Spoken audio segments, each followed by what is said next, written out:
দর্শকের কোনো ধর্ম নাই, সে হিন্দু মুসলিম নাকি বৌদ্ধ খ্রিস্টান না আলেম জালেম, এগুলো ধর্ম দেখার সময় নাই।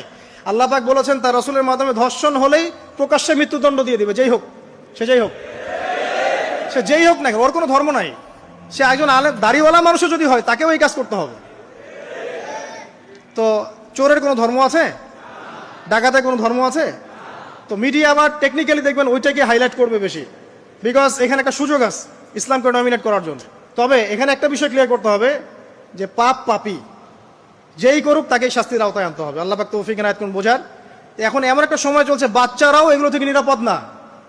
5 বছরের মেয়ে, 7 বছরের মেয়ে, কয়দিন আগে দেখলাম যে 2 বছরের মেয়ে, নাউজুবিল্লাহ, তার সাথেও নাকি এরকম ঘটনা ঘটেছে, এবং উত্তরবঙ্গেরই ঘটনা এগুলা।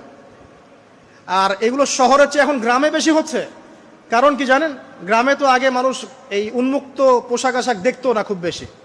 এখন যখন পর্ন চলে আসছে হাতে, বাসায় সব এগুলো দেখছে, তখন গ্রামে দেখবেন ধর্ষণ বাড়ছে না?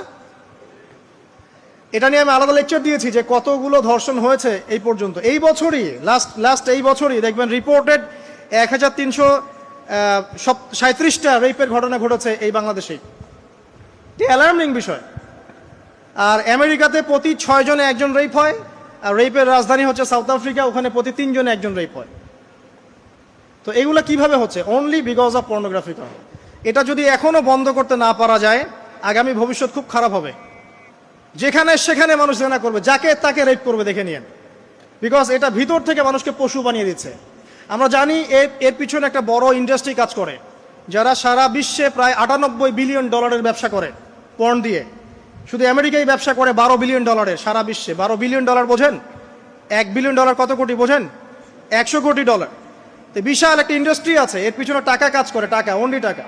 আর এখানে যা দেখানো হয় সবই ফেক, এগুলো কোনোটাই সত্য না। এটা শুধু একটা অভিনয়, আর কিচ্ছু না। তো এটা দিয়ে পুরো স্পেশালি মুসলিম যুবকদের ভিতরে এমন একটা পশুত্ব ঢুকে দেওয়া হয়েছে যে জেনা, ধর্ষণ, বেহায়াপন এগুলো বাড়তেই আছে দিন দিন। এটা না কমানো গেলে এবং আইনের সুশাসন নিশ্চিত করা না গেলে ধর্ষণ কমবে না, জেনা কমবে না, ইফটিজিংও কমবে না, মেয়েদের অধিকার আর আদায় করা সম্ভব হবে না। এটা আমার মত। বাকিটা আপনারা ভেবে দেখেন। আপনারা অনেক বিজ্ঞ মানুষ আছেন, ভেবে দেখেন কি করলে এগুলো কমবে।